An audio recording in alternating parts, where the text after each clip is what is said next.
दोस्तों, मेरा नाम संजय भंडारी है और मैं आज एक बहुत ही सिद्ध पर्सन से मिल रहा हूं। उनका नाम है गुरुमा कंचनगिरी और आज मैं एक पार्टी में उनसे मिला हूं और मुझे इनके बारे में काफी चीजें सुनने को मिली और मैं थोड़ा बहुत इनके बारे में जानता भी हूं और आप लोग भी शायद इनके बारे में कुछ जानते होंगे। तो गुरुमा कंचनगिरी, आप बताइए कि आप इंडिया में कहाँ से हैं और आज यहाँ आपका यूएस में कैसे आना हुआ कि हमारी आपसे मुलाकात हो गई। सर्वप्रथम आप सभी को जय श्री राम, जय श्री राम। नमो नारायण। यहाँ पे हमारी डॉटर रहती है और मैं यहाँ पे विजिट के लिए आई हूँ और मैं रेगुलर आती रहती हूँ। इससे पहले मैं 25 इयर्स लंदन में रही हूँ। वहाँ पे माँ टीवी पे मेरा रेगुलर प्रोग्राम आता था और उसके बाद मन में आया कि मैं, जैसे थेम्स रिवर है, आपने देखा होगा लंदन में, तो थेम्स रिवर को देखते हुए मैंने जमुना अभियान चलाई दिल्ली में। अच्छा। उसके बाद 2015 से कंटिन्यूस मैं अभी दिल्ली रह रही हूँ और काफी सारे मैं एनजीओ के थ्रू अभियान चलाती हूँ। अच्छा, बहुत खुशी, क्योंकि थेम्स रिवर में भी 2 महीने पहले जाके आया मैं। हाँ। मुझे पता नहीं था कि उसको लेकर आपने अभियान चलाया।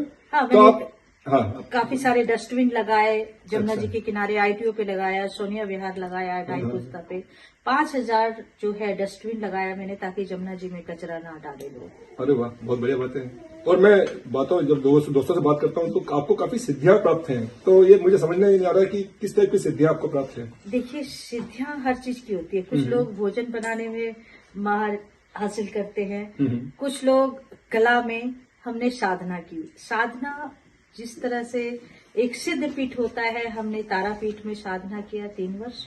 उज्जैन का नाम सुना होगा। उज्जैन महाकाल में 3 साल विक्रांत भैरव पे मैंने साधना की।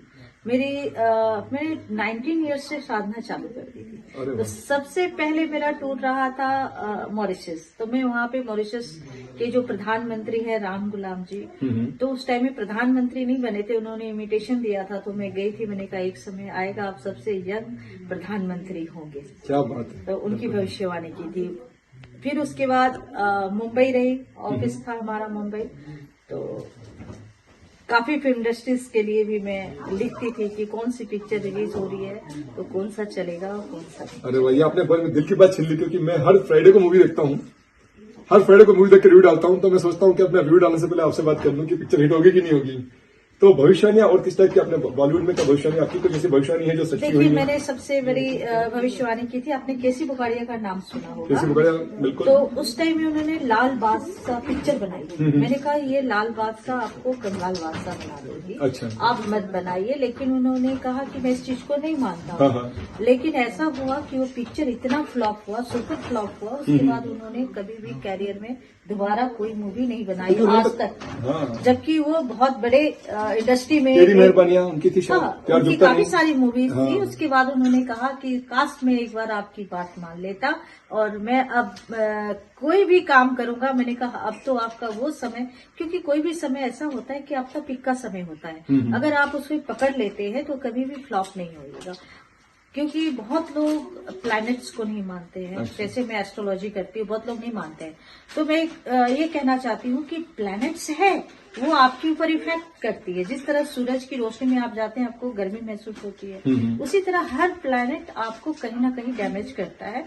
तो उसके लिए हम उपाय करते हैं, उपाय बताते हैं। अच्छा। तो अगर वो करने से जो काम नहीं बन रहा है वो श्योर बनता है। बहुत लोगों को हमने बताया। आज भी लंदन में काफी सारे लोग हैं जो अभी भी हमारे संपर्क में हैं।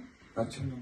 मैंने माननीय मोदी जी के लिए किया था आज तक पे, जिसकी एंकर थी रवीना टंडन, लंदन। अच्छा अच्छा, बिल्कुल। तो उन्होंने मेरा इंटरव्यू लिया था। तो सबसे पहले मैं ही थी जो कहा था मैंने प्रधानमंत्री जो है नरेंद्र मोदी जी बनेंगे। उससे पहले मैंने अर्थक्वेक का किया था, जो गुजरात में अर्थक्वेक आया था।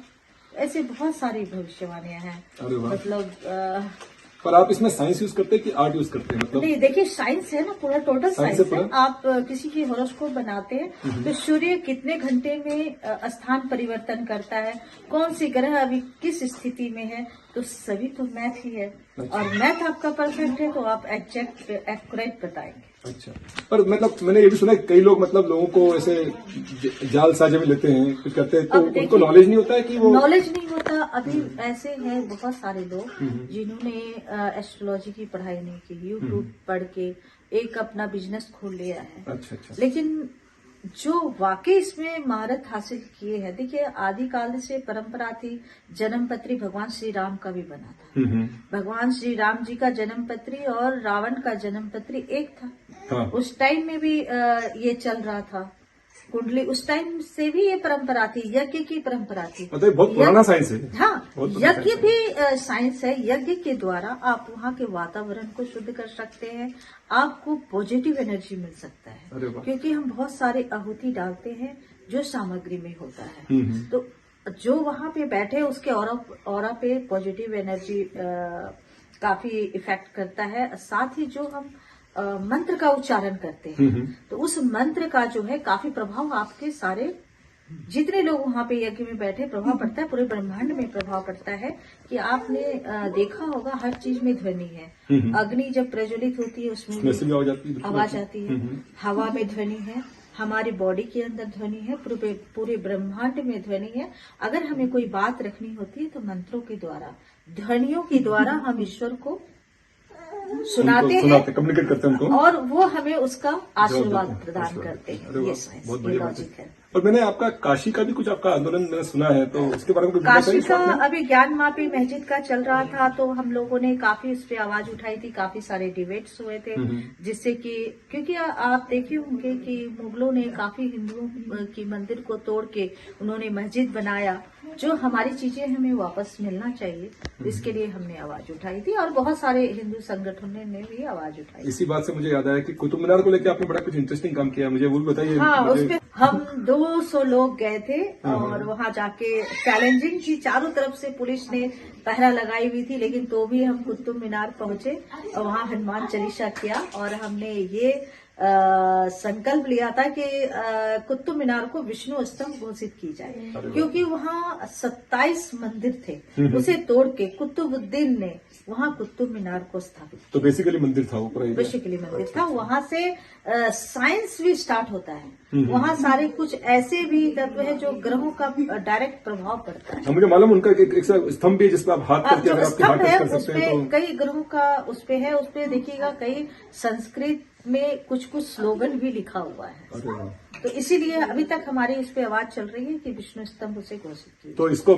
कुछ इस पे काम चल रहा है, मतलब बिल्कुल चल रहा है। हम लोग आवाज उठाए हैं और सभी ये आई ओपनर होगा देश के लिए भी, क्योंकि अपने देश की मोदी जी तो अपने देश की सभ्यता को संभालने में लगे हुए हैं। उसे हम लोग हासिल करेंगे, वो तो आपको सपोर्ट करेंगे। नहीं, सपोर्ट मिल रहा है और कोर्ट में ये मामला चल रहा है। जरूर इसको हम लोग इस पे जीत हासिल होगी हमारी। आज आपसे बात करी, बहुत खुशी मिली। आप कुछ और 2-3 लाइन कुछ बोलना चाहेंगी, कुछ फाइनल मैसेज देना चाहेंगी? हम लोग हमारा इंटरव्यू भी खत्म करेंगे। देखिए, फाइनल मैसेज ये देना चाहूंगी कि यहाँ पे जितने भी लोग हिंदुस्तान के और हिंदू सम्राट हृदय वाले लोग बस रहे हैं, तो हिंदुस्तान के लिए जरूर सोचिए, वहां पे सपोर्ट जरूर कीजिए, क्योंकि वो दिन दूर नहीं कि बहुत जल्दी ही मुगलों का राज आ जाएगा। आज नहीं जागेंगे तो कभी नहीं। बिल्कुल, आपकी ये सब बातें मुझे ध्यान रहेगी, और आपकी बातें लोगों के चक्षु खोलने, चक्षु मतलब तीसरी आंख या जो भी बोलते हैं वो खुलेंगी। तो आपसे मिलकर बहुत बहुत खुशी हुई। मेरा सौभाग्य कि मुझे आपसे बात करने का मौका मिला। धन्यवाद।